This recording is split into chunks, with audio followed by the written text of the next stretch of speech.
Okay, so today we'll be talking about Chapter 10, Section 4, and the title of this is Slavery and Secession. We're going to be talking about a series of controversial events that heightened the sectional conflict, meaning division, that eventually brought the nation to the brink of war. And so we'll end today with the formal secession or disunion of our country. The first case we need to look at is the famous Dred Scott decision. Now, Dred Scott was a slave. He had lived in the free territory in the North for many years. And when his owner died, you see, he had resided in a free territory with his owner. Originally, they were from Missouri, where it was legal to purchase a slave because of the Missouri Compromise. However, when they had moved to this free territory, though they had not organized as a state yet,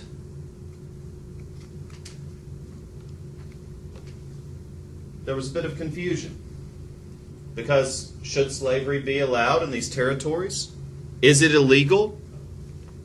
Well, that had not been tried yet. And so now we have an issue where a slave from Missouri had moved to a free territory with his owner.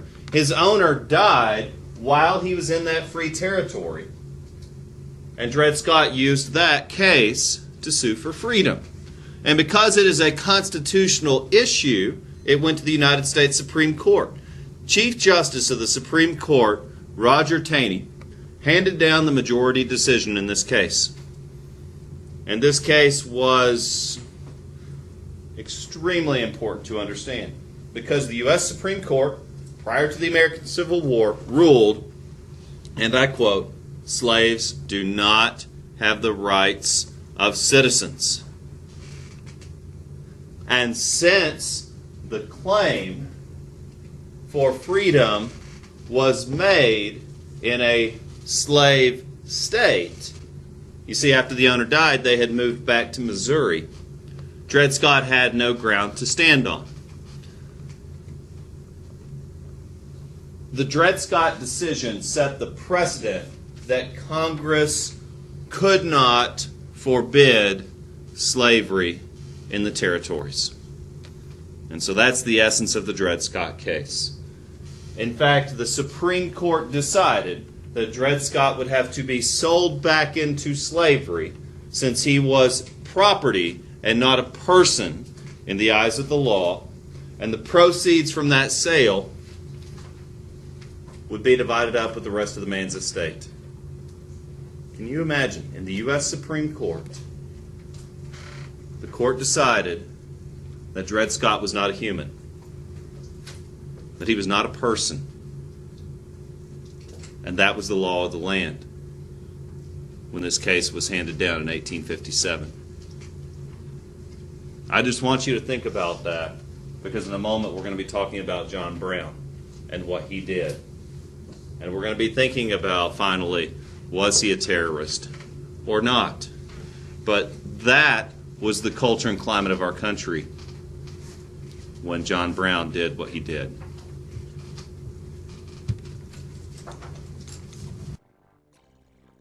In 1857, while the reformers worked to improve American society, James Buchanan, a Democrat from Pennsylvania, took the oath of office as America's 15th president.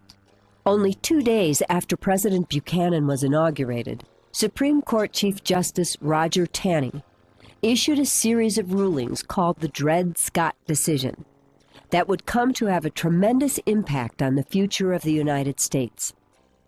Dred Scott was a slave from Missouri.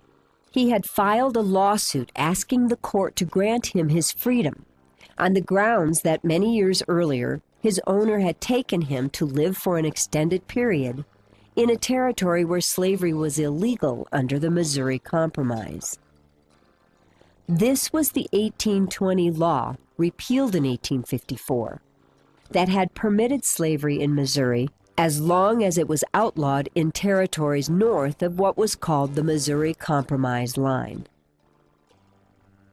When they issued the Dred Scott decision, the U.S. Supreme Court ruled that the Missouri Compromise had been unconstitutional because it had illegally deprived slave owners of their right to own a certain kind of property, that is, their slaves, in the Northern Territories. In other words, the court said that Dred Scott had based his case on an unconstitutional law, and thus it had no merit. In addition, the Supreme Court went on to repeal laws that restricted the rights of American citizens to own slaves in the new U.S. territories, such as Kansas and Nebraska. Furthermore, the court ruled that blacks, even if they weren't slaves, were not allowed to be U.S. citizens. Therefore, they said, Dred Scott should never have been allowed to file a lawsuit in the first place. President Buchanan supported the decision in the Dred Scott case, and it was hailed as a great victory for the pro-slavery forces of the South. But Northerners reacted to it angrily, calling it a wicked and false judgment. And the Republican Party said that the Dred Scott decision clearly showed that slave owners were plotting to use the Constitution to achieve their goal of expanding slavery in the United States.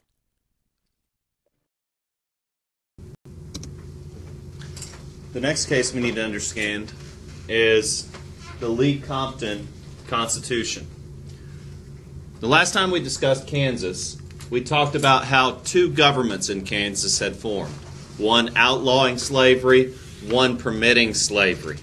Now, the pro-slavery Kansas government set themselves up in the town of Lee-Compton. They wrote a state charter or constitution seeking statehood, allowing slavery. Kansas requested formal admission into the Union as a slave state.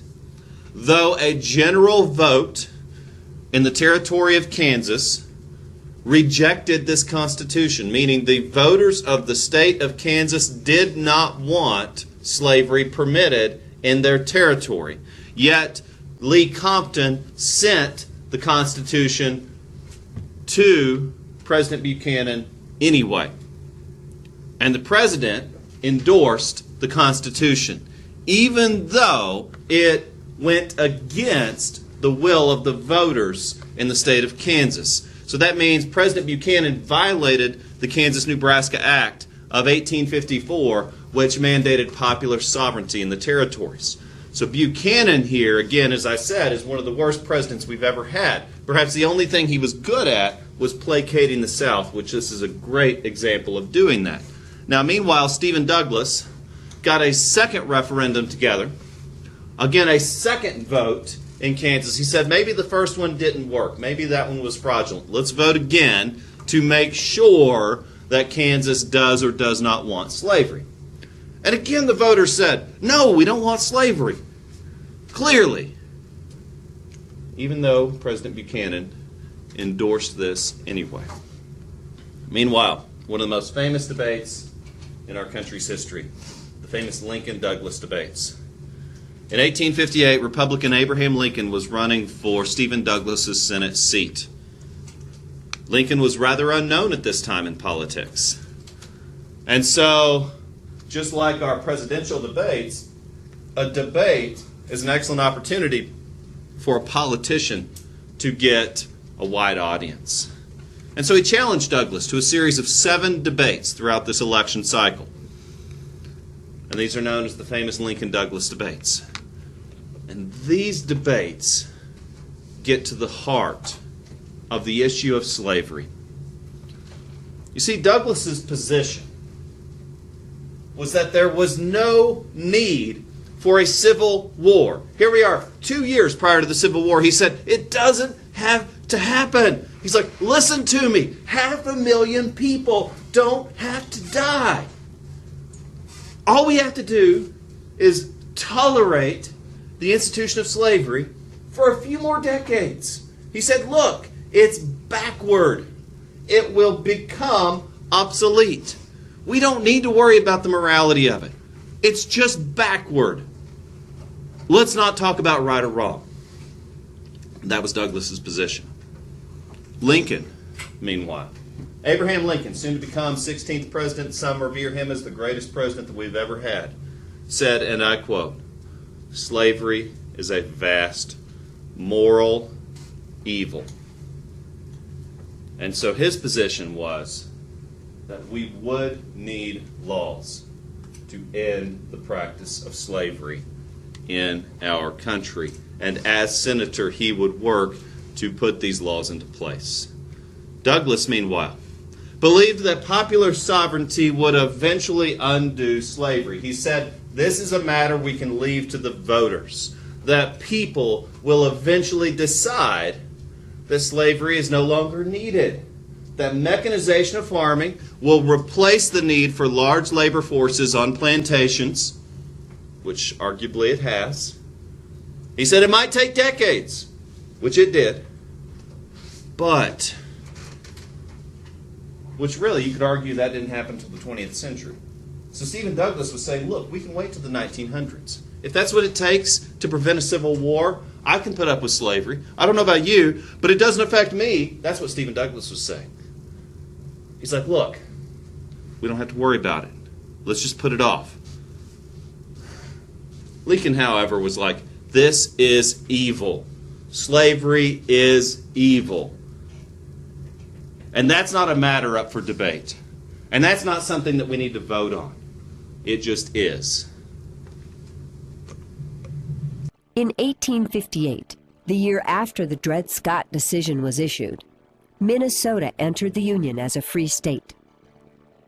Gold was discovered in Colorado, and the Butterfield Overland Stage Line began to operate a regular stagecoach service between Missouri and California, and the journey took 3 weeks. 1858 was also the year of the Lincoln-Douglas debates over slavery that took place during the race for the U.S. Senate in Illinois.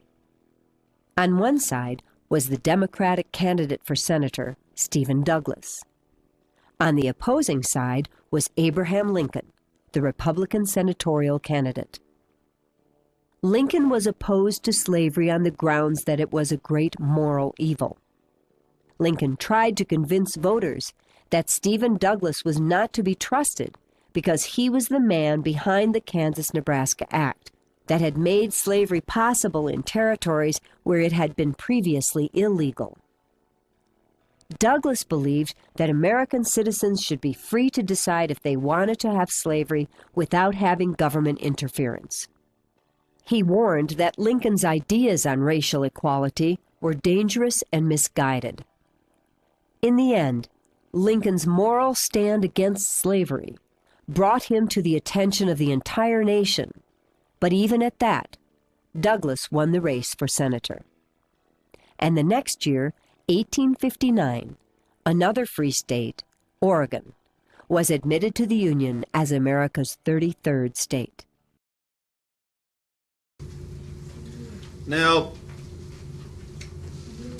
during this debate, number one, we have to understand that Stephen Douglas actually won the Senate seat, but that this debate became a part of the national discussion. And while Lincoln's stance on slavery was clear, in fact, he made it very clear in this debate, to the point that when Lincoln became president, Southerners saw his election as a threat to their way of life. Now, Lincoln's question in this debate was, how do we form free states if territories were required to allow slavery? How do we have, quote, free states and, quote, slave states if, according to Douglas's position, it were a matter of popular sovereignty? Now, Douglas's response to this question is known as the Freeport Doctrine, that if we just elect leaders that don't enforce slave codes, slavery will eventually end by custom. Now, meanwhile, Douglas did win the Senate seat. Most people in the state that he was running for seemed to be willing to tolerate the institution of slavery, as was evidenced by this election. But the Freeport Doctrine worsened the split between Democrats. You see, Northern Democrats and Southern Democrats don't see eye to eye at all. In fact, this division within the Democratic Party over the issue of slavery is going to allow Lincoln to win, carrying only northern states. And he will win the office of the presidency in 1860, having only carried northern states because of the division among Democratic Party leaders. And while Lincoln lost the Senate seat, he's later going to become a presidential candidate because of his attack on the, quote, vast moral evil of slavery. This brought the issue of slavery to a political sphere. Then we have John Brown. We've already seen John Brown once in this chapter with his attack on Potawatomi, Kansas, the pro-slave town where he rode in with his followers and killed 5 men in the streets, cut their hands off and put them on spears in front of the town. The reason he did that was to provoke a confrontation, and it was effective. This time, he and his followers ride into Harper's Ferry, Virginia, in 1859 to seize a federal arsenal there. The plan was to give weapons and to hand them out to slaves on plantations, to spark a general slave uprising beginning in Virginia and carrying through the South. There are instances in history where this has been effective. The famous story of Spartacus, the gladiator who led a slave uprising, who eventually almost toppled the Roman Empire at the height of its power. There's the story of Jamaica, where slaves rose up against their masters and became the independent island of Jamaica. There's the story of Haiti, where the same was done. There are stories of slave uprisings through history that have been effective. For example, the Helot uprising, which led to the collapse of the Spartans as a superpower in the ancient city-states of Greece. Again, slave uprisings have been effective. And John Brown saw a country where Roger Taney in the Supreme Court said that a slave was not a person. And he saw a government that was too afraid to do anything about the issue of slavery, which he, like Lincoln, felt was a vast moral evil. And he believed that it was his God-given duty to do something about it. Now, of course, what he did was illegal. And that's the question you're trying to answer. Does that make him a terrorist, though? And what we have to think about carefully was what Samuel Adams did illegal when he fought against the British regulars at Lexington and Concord? Was what Nat Turner did illegal when he started a slave uprising in Virginia? Certainly it was illegal. But the question around terrorism is, was it right what John Brown did? See, he went into the Harper's Ferry compound. He either killed or incapacitated the guards there. He attempted to hand out these weapons to slaves. Unfortunately, he was not able to complete his mission because the compound was raided by the U.S. Marines, led by Colonel Robert E. Lee, who put down the rebellion, killing all of Brown's followers, shooting and wounding John Brown, and dragging him out of the compound and arresting him and putting him on trial. Now, John Brown was hung the same year for the crime of high treason, the worst crime one can commit in our country. High treason means to raise arms against your country. And he was hung in December of that year. Northerners, meanwhile, applauded what John Brown had did, such as the Pennsylvania newspaper you read in your document analyzer, or the writings of Henry David Thoreau, who called John Brown a hero. Southerners, meanwhile, feared what he had done, as you saw in the Virginia newspaper, as you read in your document analyzer, calling him a traitor and going against the ways of the South. Here's a painting of John Brown on his way to his hanging. What you need to decide in your essay is, was that man a hero or was he a terrorist? It's a matter of perspective. John Brown wants to light the fuse. October 1859. Passionate in his hatred of slavery, Brown prepares to take the fight into the heart of the South. His plan, to capture the federal arsenal at Harper's Ferry, Virginia. The biggest collection of weapons in the South. 20,000 rifles, muskets, and pistols, worth almost $7 million today. He wants to arm Southern slaves and lead a slave rebellion. He's fighting alongside his 5 sons, all of them willing to die for their cause.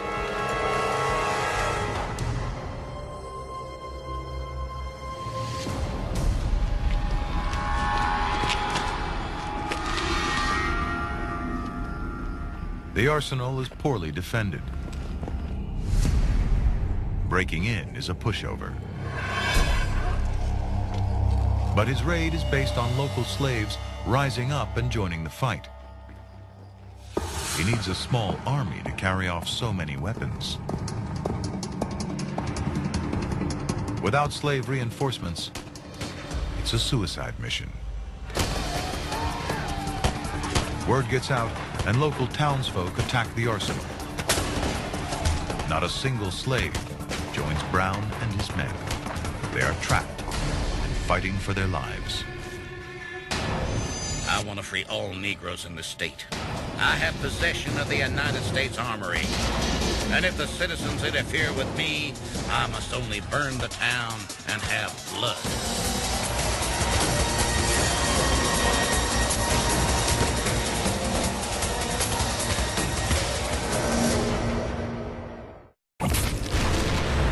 Brother fights brother. We fought and lost hundreds of thousands of men on both sides, fighting for what they believed was right. In America's deadliest war. Somebody gets tired, somebody blinks, somebody makes a mistake. That mistake, it's everything. America, the story of us, continues next Sunday at 9 on History, made every day. Radical abolitionist John Brown is trying to inspire a slave revolt. No slaves have joined him, and now he's trapped.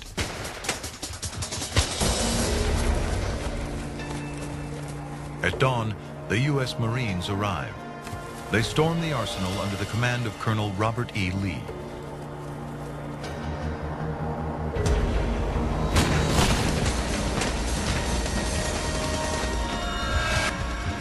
Brown won't go down without a fight.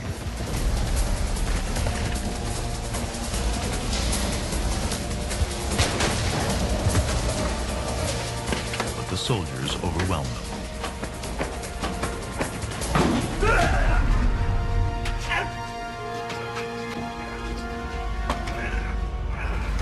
The fight against slavery has only just begun. But John Brown's crusade is over. His sons are dead. His trial captivates the country. Charged as a criminal, he puts the institution of slavery on trial. America is fatally divided. Brown is convicted of treason and sentenced to death. A terrorist in the South, a martyr in the North. He's executed on December 2nd, 1859. As the country prepares to elect a new president in 1860, many wonder if the nation can survive. I, John Brown, am now quite certain that the crimes of this guilty land will never be purged away, but with blood.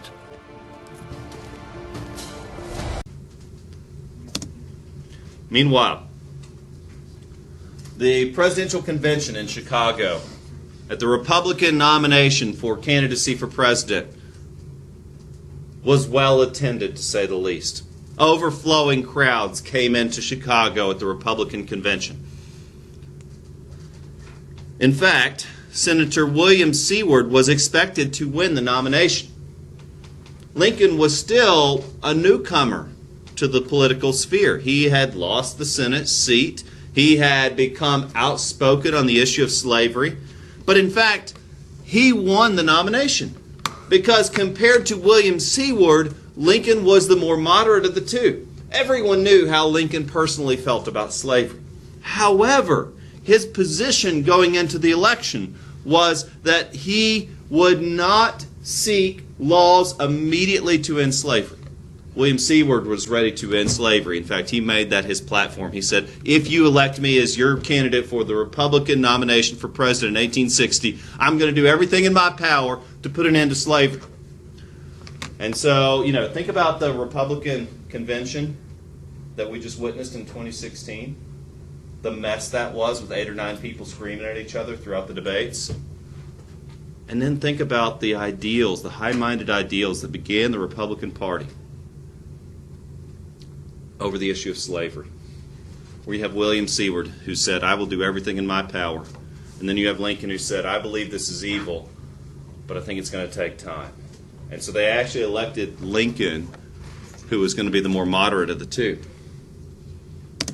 Now, the election of 1860, the Democrats were split over the issue of slavery. Northern Democrats actually began to vote Republican in this issue. And yet Lincoln won the office of president in 1860 with less than half of the popular vote. Now, it's such an important election here. You see, these states went for Lincoln, as well as Oregon and California. The South, meanwhile, was divided. And you can see on the popular vote here that Lincoln only won with 40% of the popular vote because it was split between Southern Democrat Breckinridge and Northern Democrat Douglas, and then a third party called the Constitutional Union, Bell, which carried several slave states. And so because of the division here in the Democratic Party, which really, if you think about it, had all of these votes went for the Northern Democrat Douglas or the Southern Democrat Breckinridge, either one of the two would have been president and the Civil War might have been put off. But because of the division about slavery, Lincoln carried the day and the Civil War will begin, and we'll talk about it in the next chapter. Out of the 4 candidates that ran for president in the election of 1860, Abraham Lincoln of Illinois won the most votes. About a month after the election, fearing that Lincoln would bring about an end to slavery, South Carolina seceded, that is, broke away from the United States. At that time, President Buchanan was still in charge of the country, due to the fact that Lincoln's inauguration was still 10 weeks away. Buchanan didn't want to send troops to South Carolina, and decided to wait to see what would happen next. In the meantime, another new state, Kansas, was admitted to the Union. Buchanan's decision not to use force in South Carolina proved to be a big mistake, because before Lincoln's inauguration in March of 1861, 6 other slave states, Texas, Florida, Louisiana, Georgia, Alabama, and Mississippi, had seceded from the Union as well. They called themselves the Confederate States of America. And by the end of the year, the Confederates would be joined by North Carolina, Tennessee, Arkansas, and Virginia as well. A few days after South Carolina broke away from the Union, a small garrison of U.S. Army troops left Fort Moultrie, just outside of Charleston, and moved to Fort Sumter, a short distance away across the harbor. When South Carolina officials demanded that the U.S. troops leave Fort Sumter, they refused. In response, on April 12, 1861, Confederate troops opened fire on Fort Sumter as the citizens of Charleston watched on in horrified disbelief. And so began a 4-year Civil War that would bring about the deaths of 620,000 American soldiers. In response to the election of 1860, South Carolina, as well as 6 other states, seceded. They wanted complete independence from federal control. They feared an end to their way of life because of the election of Abraham Lincoln, and they wanted to preserve the slave system. And so in February of 1861, the Confederate States of America formed, known as the Confederacy. The Confederacy, number one, agreed to permit slavery as well as recognize each state's sovereignty. So effectively, North Carolina became the nation of North Carolina in 1861. South Carolina became the nation of South Carolina briefly in 1861, and were allied in a confederacy in much the same way that the European Union is in a confederacy today. Former Senator Jefferson Davis was unanimously elected president by each of the individual states. Each state had to vote. They cast one vote. Each state voted for Jefferson Davis as president of the new Confederate States of America. One last example about how much of a joke James Buchanan was. When the South began to secede, James Buchanan said, "Wait a second, you can't do that." But, well, I can't do anything about it anyway. He called secession illegal, but he also said it was illegal to stop it. And meanwhile, great movie to watch about this time period is a movie called Gods and Generals. It does follow the case of several famous people in the American Civil War, but it also shows this weird gray period that we can now call the calm before the storm. People were resigning from their offices in D.C., and they were going down to Richmond, to the new Southern capital. Soldiers were resigning their post and re-enlisting as Confederate officers, and people were breaking up.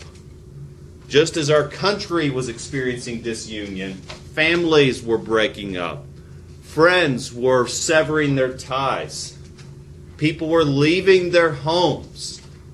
This was as much a personal affair as it was a political one. Hearts were broken all across the country as brother left brother to go fight on opposite sides. I wanted to leave you with a quote. This is from one of the most famous Union generals in the war, one of the most bloodthirsty and brutal. We'll see he's responsible for the deaths of tens of thousands of men, women, and children. This man was a butcher, sanctioned by the Union, and we'll see why in a bit. But he said, and I quote, "This country will be drenched in blood. The people of the North are not going to let it be destroyed without a mighty effort to save it. Besides, where are your men and your appliances for war to contend against them? You are rushing into war against one of the most powerful, ingeniously mechanical, and determined people on earth, right before your doors. Only in spirit and determination are your people prepared. In all else, you are totally unprepared." And that was William Tecumseh Sherman, right before the war.